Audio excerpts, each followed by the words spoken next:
Fujifilm House of Photography. I'm with the lovely Marie Cross. We've just met for the first time face to face, although I hear your name all the time. I'm going to give you an open goal question here, okay? Oh, gosh. If you don't score from this, then we'll just stop now. We're going to do a series of these talks together, but my first question for you, Marie, is why would you call your company First Impression Training? Yeah, that is a really good question. Open goal. Well, we really need David here to answer that question, our MD and my life partner, because he came up with about 20 different names at the time. He actually, when he said First Impression Training, he said, well, let's think about it. What have you been doing your entire career? You've been helping people create great first impressions, haven't you? And then he shortened it to FIT, and almost from day one, although we are First Impression Training, we are more fondly known by our clients as FIT. FIT, okay. So it's all down to David, nothing to do with me. Right, and I guess what you train people on is how to make that great first impression, but it's more than that, isn't it? Yes, I mean, I was going to say yes and some. So we know it all begins with a first impression, and we know we never get a second chance to make a great first impression. And we know that every last impression is a lasting impression. But yes, it kind of, that's where it starts. You know, if we have, when we're face to face, we only have between 4 and 34 seconds to create that great initial first impression. When we're over the telephone, it's only 4 to 14, so even more worrying. So yes, our focus begins with ensuring that those first impressions, visually, verbally, vocally, whether we're face-to-face or whether we're on the telephone, are absolutely on point. Right, okay. So let me tell you what we're doing. We're going to do about 5 of these. This is our intro, okay? We're going to do 5 episodes. We've got headings like incoming, exclamation marks. We've got when things go wrong. We've got company culture. What's the last one's going to be outgoing calls rather than incoming. So you've been working, Marie, with Fujifilm for how many years? Well, I thought it was 15, although your lovely head of service told me, Martin told me it's actually nearer 17. Operations. Head Don't of put him operations. down. Yes. Yes. Told me it was 17 years since we first met. And we've been working on and off with mainly Andy Kent's team within graphics for on and off for 17 years. Okay. And you also know our good friends at Duplo. We do know your good friends at Duplo. We were introduced to Duplo thanks to Petey, Fujifilm, who introduced us to Duplo. And yes, they were our client for a few years as well. Okay.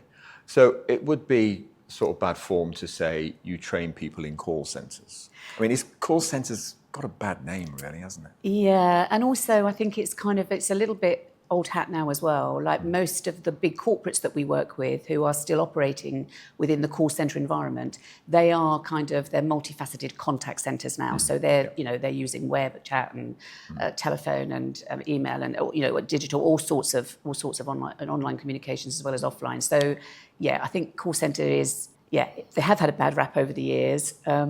We would never call ourselves a call center training company, that's for sure. What would you use instead of the phrase call centre? Well, we always refer to ourselves as being, in essence, we are a people development consultancy. I mean, it just so happens that we work with frontline teams and leaders, many of whom operate within that contact centre environment. But we also work with small customer service teams, small telesales teams. We are a people development organisation focused on developing the talent of frontline teams and leaders.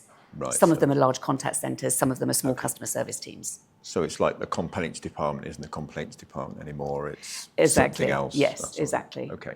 I was looking through your website because I'm an aspiring interviewer trying to get better.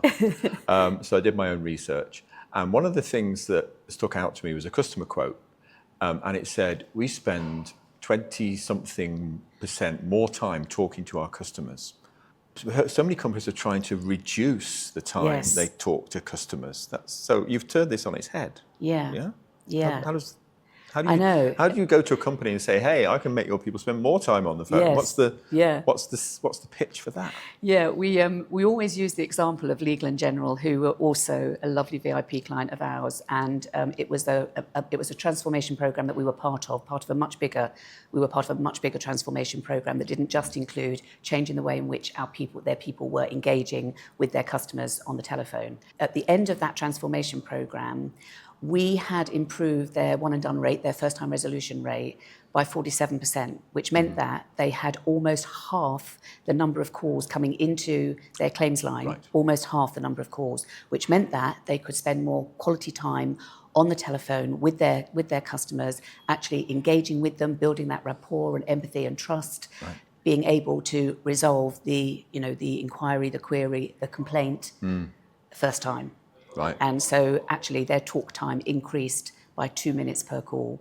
And when we presented that to the board, who hadn't been involved in any of the work that we had done, when we first reported those figures, you could see, some of the directors' faces just like, Yeah. and they're actually looking as if they're bragging about this figure, Yes. which of course we were bragging about that figure for that Yeah. reason. Yeah. Okay. So you can't just learn all this stuff from a book, can you? No, But absolutely not. is there a good book you could read on the subject, Marie? Well, funny you should say that. Because in 2019, I put my life's work down into a book. It took me almost a year to write that book called Make Their Day, Awesome Ways to Wow Your Customers, Okay. which is available on our website. Okay. But absolutely, you cannot just spout theory when you are working with organisations, no matter how small or big they are, no matter how blue chip they are.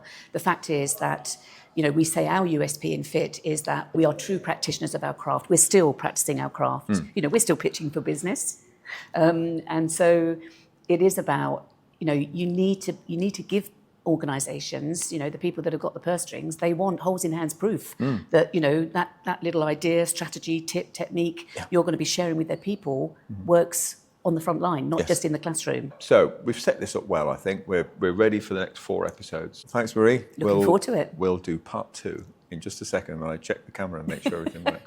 Okay.